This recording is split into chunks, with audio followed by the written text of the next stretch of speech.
আসসালামু আলাইকুম, কেমন আছেন সবাই? আশা করি সবাই ভালো আছেন।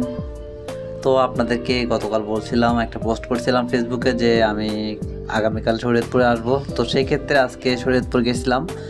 শরীয়তপুরে যাওয়ার পথে আমি যেখানে কাজে যাব সেই গন্তব্যে যাওয়ার আগে একটা নদী পড়ে। নদীটার নাম হচ্ছে বিলাসপুর শহর। বিলাসপুর শহর বলতে একটা ছোট্ট একটা নদী পার ঘেঁষে একটি গ্রাম, অপরূপ দৃশ্য, যেটি আজকে আমি আমার ক্যামেরা ধারণ করছি, যা দেখার পরে অত্যন্ত ভালো লাগছে।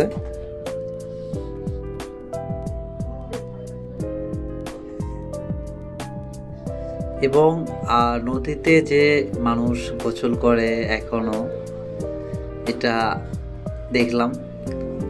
নদীতে গোসল করতেছিল কিছু মানুষ, তাদেরকেও দেখলাম। আর সব থেকে যে বিষয়টা ভালো লাগছে, শহরটা অনেকটা ঠান্ডা একটা শহর, কোনো ঝামেলা নেই, একদম রিল্যাক্স একটা শহর বলা চলে।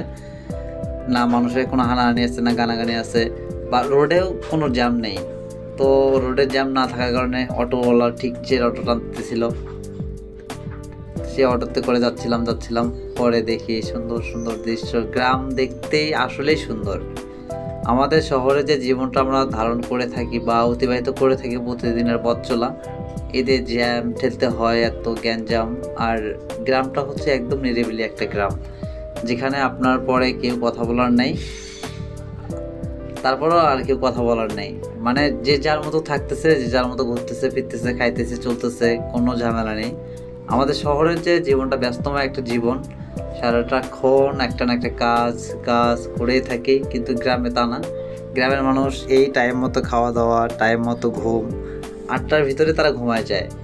সব থেকে এই বিষয়টা ভালো লাগছে হচ্ছে 8টার ভিতরে তারা ঘুমায় যায়। আর আমরা শহরে থাকি রাত 10টা 11টা 2টা বাজলেও আমাদের কাছে রাত মনে হয় না তেমন একটা। অথচ তারা 8টার ভিতরে ঘুমায় যায় এবং সকালে উঠে আবার কাজে যায়। 5টার ভিতরে কাজ শেষ করে আবার তারা বাসায় ফিরে এসে খাওয়া দাওয়া করে 8টার ভিতরে ঘুমায় যায়। তাদের যে জীবনের যে একটা অগ্রগতি বা তাদের জীবনের যে একটা চলার যে ধরন, পুরোটাই শহরের থেকে আলাদা। তো আমি মনে করি যারা শহরে থাকে তারা কিছুদিন গ্রামে থেকে আসলে অবশ্যই তাদেরকে ভালো লাগবে। আর অবশ্যই যাবেন আপনারা।